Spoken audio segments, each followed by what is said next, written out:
ॐ स्थापकाय च धर्मस्य सर्वधर्मस्वरूपिणे अवतारवरिष्ठाय रामकृष्णाय ते नमः. Revered Swami Vagishanandji Maharaj, Revered Swami Satyarupanandji Maharaj, other Revered Swamijis, sisters, brothers, dear friends.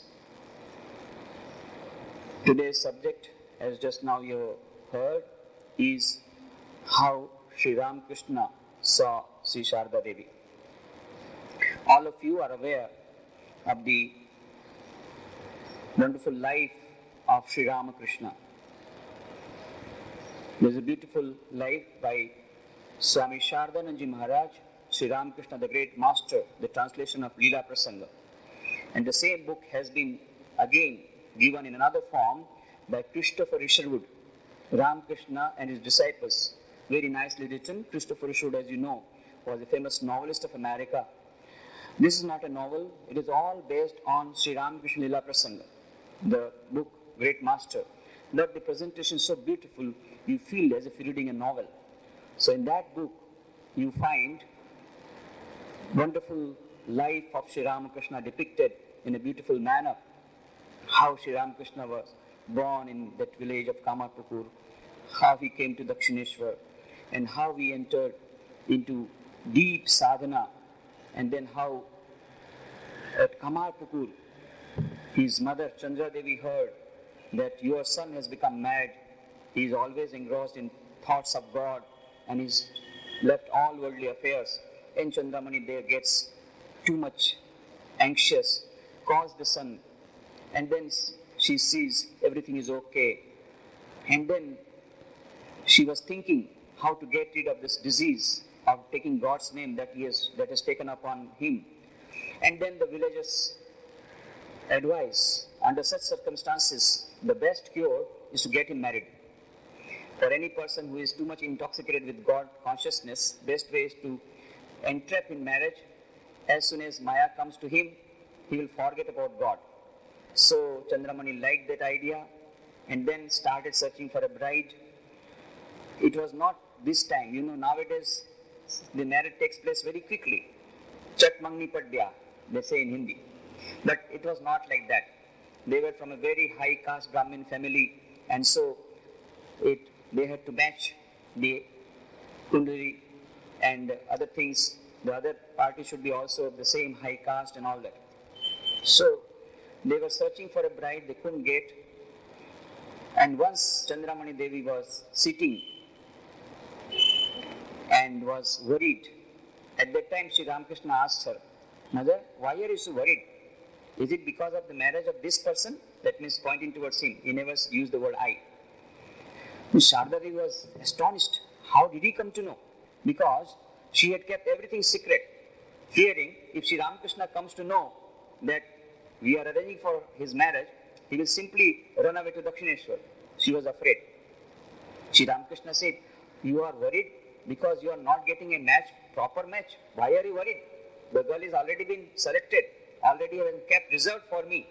Go to Jairam Bati, Ramchandra Mukhopadhyay's house. The bride, the girl, has been kept reserved for me." Chandramani Devi was very much astonished. They had seen so many places, they could not get the bride, and Jairam Bhat is only hardly 3 miles from Kamarpukur. Still, they searched, they found out, yes, there is a girl, everything is okay, the kundali is matching, they are also from high Brahmin family. Only one defect. The girl is very young. Very young means only 5 years old. And Sri Ramakrishna's age was 22 years. This I am telling lest you think that Sri Ramakrishna had gone for a love marriage. He didn't go for the love marriage. It was a divine marriage. The same incarnation who came as Rama and Krishna, now coming Ramakrishna, Sita, Radha coming in the form of Sharda. It was a divine marriage. And then Sharda Devi gets married. Marriage means only 5 years old girl. Then she again within day came back to Jarambati. At the age of 13, she went to Kamarpukur when Sri Ramakrishna also came from Dakshineshwar and spent some time. But that time also she was a young girl. It was more Sri Ramakrishna teaching her various methods of worship and also of daily affairs. Then, when Sharda Devi became 18 years of age, she used to go to the pond to fetch water. And it happens, in the village, the girls would always taunt other girls and would always cut jokes at the cost of others. Other girls started telling, you see Sarda, so unfortunate. She has been married to a person who is a mad person. He lives in Calcutta. He doesn't care for Sharda. Sharda, any news from Calcutta? No news. Oh, Sharda, very poor girl. She has got a mad person as husband. What to do? Very unfortunate. This is the way the friends used to taunt Sharda Devi, and Sharda Devi became very much perplexed. She became very, very much unhappy. Now what to do? She started thinking, really my husband has got mad? But when I saw him at Kamarpukur, he was very nice, very loving, so caring. Even if he has gone mad as his wife, is it not my duty to serve him at this stage? But now, how to tell the father that, Father, I want to go to my husband? Naturally, she was very shy. Then one day, she sent a message to her father that so many women are going to Ganga Sagar. Can I join? Ganga Sagar means you have to go beyond Calcutta. So father understood, oh, my daughter, you want to meet your husband? Okay, I will take you myself. Then Ramchandra Mukhopadhyay took her. But Sharda Devi, at that time, no car, no train, nothing. It was all going by foot. And Sharda Devi had never walked so long. She fell sick, and then also she got further malaria, and then she got temperature, and she lost hopes. At the time, night, Mother Kali came in the dream and told, I have kept Ramakrishna for you. All these things you will come to know from the book. So I am not going for details. And then Sharda Devi reached at night 9 p.m. at Dakshineshwar. And she was afraid. Sri Ramakrishna will tell, why have you come to disturb me? Okay. Even if he scolds me, it's okay. But as soon as she went to Dakshineshwar, Sri Ramakrishna says, you come, very nice, very nice. But why you come so late? Why you come so late? Sharda Devi was thinking, why you come? That is the question. But the question is, why you come so late? My Mathur is not there now to serve you. Mathurnath Bishwas was the son-in-law of Rani Rashmani, who built the Dakshineshwar temple, and he used to regard Ramakrishna as God incarnate and used to give lot of service, render a lot of service. Now, Sri Ramakrishna says, why didn't you come early? And Sharda Devi thought, no, my husband is as loving, as caring as I saw. And then, when Sri Ramakrishna came to know that Sharda Devi had fever, no, you come and stay in my room. I will stay with my mother-in-law in Navbat. No. Stay. Who will serve you? Then Sri Ramakrishna served her, and when she became all right, then only she was allowed to go to Navbat. Now the interview started. Nowadays the interview is arranged before marriage. But those times that was not there. Now the interview takes place after the marriage. First interview was taken by Sri Ramakrishna. Sri Ramakrishna said, you have come here. What is the purpose? Have you come here to drag me into the world? You see, I have been married to you, so you have got full right over me. So if you say, I will certainly follow the worldly life. But then if you ask me, I don't have any desire to follow the worldly life. I want to lead a pure life, a spiritual life. But if you say, I will lead a worldly life. So have you come to drag me into the worldly life? Then that village girl, 18 years, she says, no. I have not come here to drag you into the worldly life, to drag you into Maya. No. I have come here to serve you and to help you in your work. And Sri Ramakrishna was so happy because he had prayed to the Divine Mother, please see that my wife's mind remains pure and I can lead a pure life. That was the first. After a few days, again, Sri Ramakrishna and Sharda Devi were sitting alone. And then Sharda Devi now takes the interview of Sri Ramakrishna. Sharda Devi said, may I ask a question? Yes. Will you tell the truth? Yes, I will tell you the truth. Please tell me, what is your question? I want to ask you one thing. How do you look upon me? Tell the truth. How do you look upon me? Sri Ramakrishna, without hesitation, said, do you see Divine Mother in the temple at Dakshineshwar, Bhavatarini? The same mother who is in Bhavtarini, the same mother who is in the temple, the same mother is in Navbat, that means his own mother, Chandramani Devi, the same mother is staying in Navbat, and the same mother is in front of me. I really tell you, I look upon you as embodiment of Divine Mother, as very manifestation of Divine Mother, the blissful Mother. In the world's history, you never find any husband giving so much respect to any wife. Never. Now they are talking about women empowerment, all that. But Sri Ramakrishna gave that power. Not only that, he spoke orally, but after a few months, this interview took place in the month of March in 1872. And on 5th June 1872 was the Falharini Kali Puja day. And Sri Ramakrishna said, today I will have special worship of Falharini Kali Puja in my room. So there was worship going on in the temple, main temple. But Sri Ramakrishna arranged elaborate arrangements for worship of Mother Kali, Falharini Kali Puja in his own room. All the things were brought. The room was closed. But there was an asana on which there was an image of Mother Kali or a photograph of Mother Kali or some symbol to be kept. But what did he do? He called Sharda Devi and told Sharda Devi to sit on the throne, on the asana, and started worship, Shodashi Puja, with 16 articles, worship of Tripura Sundari, the beautiful mother. Sri Ramakrishna took Sharda Devi as the manifestation of Tripura Sundari and started worshipping her. The worship went on till midnight and still further, with all riches of worship. He made the worship, and then at the end of the worship, Sarva Mangala Mangalye Shive Sarvartha Sadhike Sharanye Trambake Gauri Narayana Namostute, uttering those mantras, you are the Divine Mother. And then he prostrated himself flat on the earth, made Sashtang Pranam to Sharda Devi, and offered whatever sadhana, siddhis he had acquired out of the deep, long 12 years of sadhana, everything he offered at the feet of Sharda Devi, thinking her to be the manifestation of the Divine Mother. Nowhere in the world's history we find a husband worshipping his own wife as Sharda Devi. In other incarnations, the Leela was different. In this incarnation, highest regard was to be given to women. When he came in the form of Rama, he had to drive away Sita in order to show an ideal king doesn't care for his wife.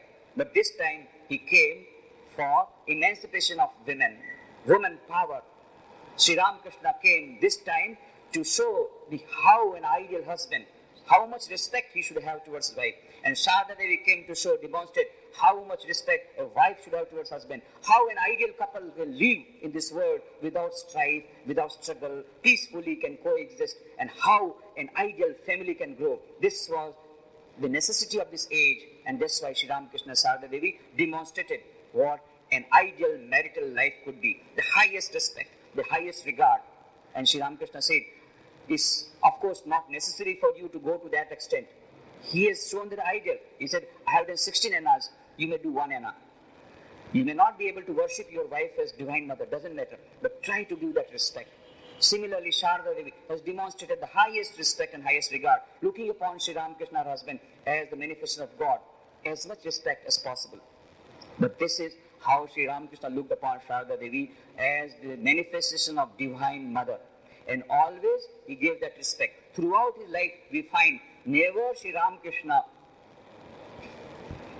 compelled her any time. Never he imposed his ideas on her. Every time he gave greatest respect to Sharda Devi. Sharda Devi's views, Sharda Devi's behavior, everything he had to come to.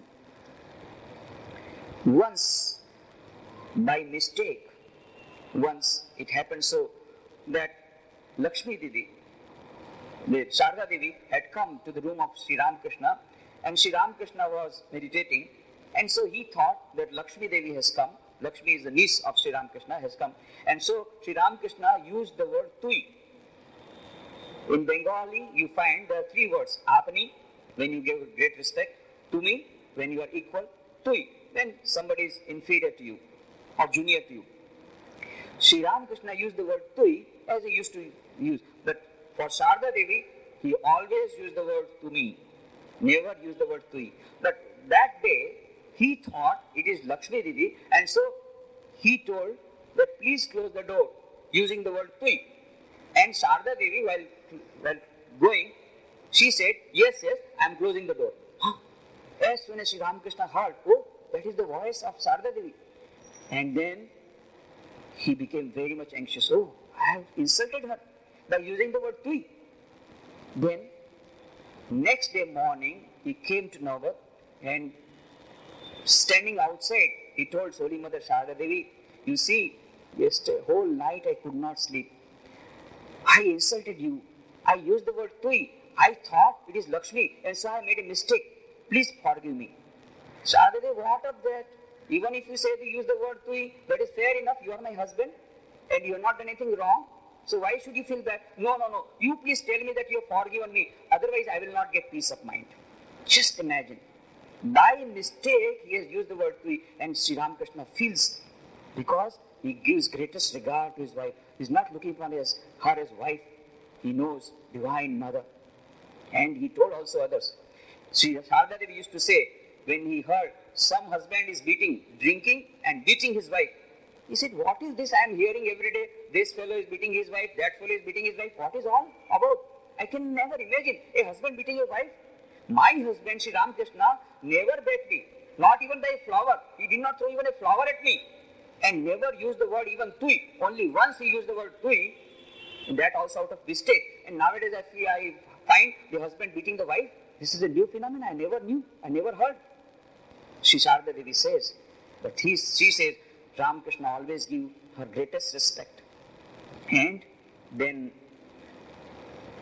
Sri Sharda Devi said, he never insulted me. This is the highest regard Sri Ramakrishna has given.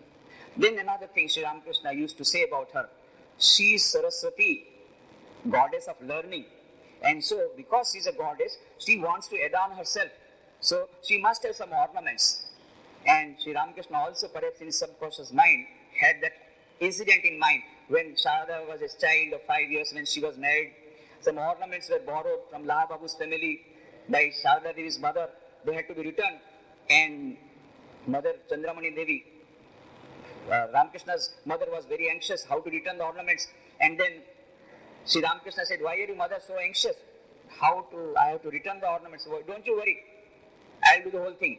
At night, when Sharada was sleeping, he silently took away the ornaments and gave to mother. You return it to Lala Babu. Morning, when Sharada Devi got up, where are my ornaments? Young girl, 5 years, where are my ornaments? Then Chandramani began to weep. My dear daughter, don't worry. Afterwards, my son will give you lot of ornaments. Sri Ramakrishna had that thing. Anyway, he told Ridu, just look, see the self, how much money is there. You know, the monthly salary of Sri Ramakrishna as the Pujari of Mother Kali was only 5 rupees per month, plus 2 clothes per year extra. That was the salary. And some used to come. So, likewise, whatever little saving, 2 anna, 5 anna, 6 anna, and you see, just see the saving of the whole life. Then Hriday saw about 300 rupees. So, with these 300 rupees, Sri Ramakrishna gave an order for armlets to be prepared, golden armlets. You find in the photograph of Sharda Devi, beautiful golden armlets prepared by Sri Ramakrishna for Sharda Devi from the saving of the whole life, 300 rupees, because he thought she is the mother, divine mother, she must have some ornament. And he had a vision of Sita when he was worshipping, when he was practicing Dasya Bhava. He had the vision of Sita, and he had seen Sita wearing this type of armlets. So he gave order for that, and so Sharada Devi got those armlets. But Sri Ramakrishna was so considerate for Sharada Devi. He used to give highest respect. And Sri Ramakrishna also said, she is Saraswati, goddess of learning. She has come to the world to give knowledge. When we listen to this statement, we start laughing within ourselves. How can Sharada Devi impart knowledge to others? Goddess of learning, a village girl who doesn't know how to sign. She was literally Angutha Chap. Whenever any money order will come, she used to give her thumb impression. Of course, she was hankering for knowledge. She wanted to learn. But Hriday Ram, his nephew, of Sri Ramakrishna, snatched away the book. No, girls should not read. Anyway, she had managed to read Mahabharata and Ramayana, but she could never write. Once one of the disciples wanted, Mother, please give her autograph. So she started scribbling, but she could not manage to give her autograph. It was only a scribbling, so she left the attempts. This is Sharda Devi, not even managed to give her signature, and she used to say, oh, that girl, new daughter-in-law has come in Banerjee family, she's very intelligent. Why? She knows how to give key to the clock. That time you have to give the key to the clock. So she knows how to run the clock, so she is very intelligent. And when she went to Calcutta, from the tap, water will come, but before water will come, there will be some sound, because due to the vacuum created, there will be some sound. And Sharda Devi will get afraid. Oh, there is serpent. That is Sharda Devi, such village life, so much wrong, and not knowing how to sign. And Sri Ramakrishna says, she is goddess of learning, she has come to impart knowledge. Just imagine. But when we go deeper into her life, what do we find? Yes. There are two types of knowledge in our scriptures. Mundokopanishad says, Dve vidye veditavye paracha paracha. There are two types of knowledge. Paravidya, aparavidya. Aparavidya, whatever knowledge we see, encyclopedic knowledge, geography, history, mathematics, engineering, medical, everything is aparavidya. Even the knowledge of the scriptures, Vedas, is also aparavidya. And paravidya is the knowledge of the self, knowledge of the supreme self, knowledge of the reality which is beyond time, space and causation. That is paravidya. Sharda Devi had both paravidya and aparavidya. She had that knowledge of the self. She had tested the fruits of this in transcendental samadhi. She had tested the fruits of self-knowledge. She had been one with the super consciousness many times, and so she was able to guide many spiritual aspirants. Tomorrow, of course, we are going to talk about very many important spiritual practices, how Sharda Devi used to give. With very simple statements, she used to bring about solutions of very complicated problems on spiritual life. We will try to see tomorrow in the spiritual retreat, but I will give you one example only for the time being. Swami Virajanandaji Maharaj, the 6th president of Ramakrishna Math and Mission, once he got a terrible headache. And so he showed it to many doctors, but no doctor could treat him, and the headache was not going. Then he came to Sharda Devi and narrated, this is the predicament, the headache is not going. But of course, he had not come to get treatment of the headache. He had come only to get some solace from Sharda Devi, because Sharda Devi had initiated her had given her mantra diksha. Now, just one sentence, Sharda Devi, he told Sharda Devi, this is how I am suffering, mother, give me. I am not able to now tolerate this suffering, and no doctor is able to remove the pain. So please, give me the power of suffering, power of endurance. Sharda Devi asked one question, my dear son, do you meditate on Sahasrara? Yes, mother. Oh, that is the topmost position. My dear son, you should not meditate for too long on Sahasrara. You should meditate in the heart if you want to meditate for a long time. For a short time it is. Are you meditating for a long time? Yes, ma'am. So, no. Don't meditate for a long time in Sahasrara. So, Virajanandaji stopped meditating in Sahasrara, that center of consciousness at Sahasrara. But again he started only meditating in the heart center, Anahat Chakra. And within a few days, his headache was gone. The solution, which could not be given by many important doctors of Calcutta, was given by a very simple manner within a sentence by Sharda Devi. With just one sentence you could understand. And as far as Aparavidya is concerned, there also, in knowledge of the whole worldly affairs, how intelligent. Only one example I will give. Sri Ramakrishna was to go to Panihati for the festival, and all the disciples heard, oh, there will be great merriment and great joy, and Sri Ramakrishna would dance, and there will be a lot of dancing and singing and kirtana, and so there will be so much joy. So